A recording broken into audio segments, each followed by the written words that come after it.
ధరిత్రి రక్షిత సమితి ఆధ్వర్యంలో భోగి పండుగ వేడుకలు ఘనంగా నిర్వహించారు. కార్యక్రమంలో భాగంగా ధరిత్రి రక్షిత సమితి అధ్యక్షురాలు సురేఖ మహిళలు తొలుత భోగిమంటకు పూజ నిర్వహించారు. పూజ అనంతరం శాస్త్రోక్తంగా హారతి కర్పూరంతో భోగిమంటను వెలిగించారు.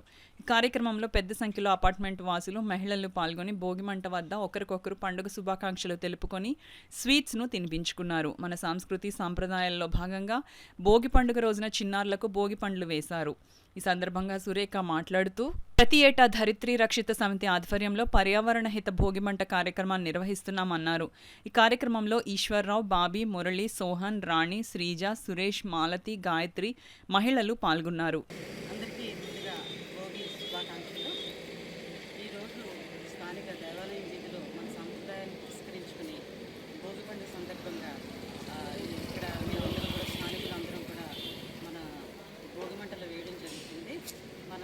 మన పూర్వీకులు సూర్యుడి యొక్క ఆగమనాన్ని రెండుగా విభజించారు. సూర్యుడు ఉత్తరదిశగా వచ్చినప్పుడు ఉత్తరాయణం అని, దక్షిణ దిక్కు ఉన్నప్పుడు దక్షిణాయనం అని విభజించారు. తర్వాత సంక్రాంతి కనుమ.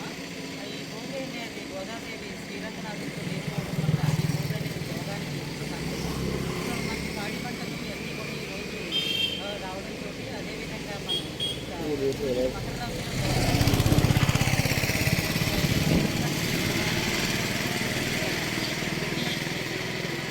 అందరూ కూడా ఉదయాన్నే మన యొక్క సాంప్రదాయాన్ని మర్చిపోకుండా మన మనుగడ ముందుకెళ్ళాలంటే మన సాంప్రదాయాలు మన ఇవన్నీ ముందుకెళ్ళాలంటే మన అందరం కూడా అందరికీ భోగి, సంక్రాంతి, కనుమ శుభాకాంక్షలు.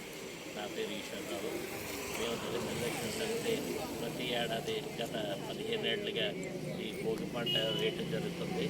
సంప్రదాయాలు పాటించి పూర్వీకులు మనకి ఇచ్చిన ఆచారాన్ని పాటించి పిల్లలకు కూడా మన ఆచారాలు తెలియాలనే తెలియపరుస్తూ స్థానికంగా మేము దేవాలయ వీధిలో భోగిమంట వేయడం జరుగుతుంది. సో అందరూ కూడా ఇలాగే సంప్రదాయాలు పాటించి మన ఆరోగ్యాలు కూడా కాపాడుకోవాలని కోరుతూ అందరికీ నమస్కారాలు. Thank you.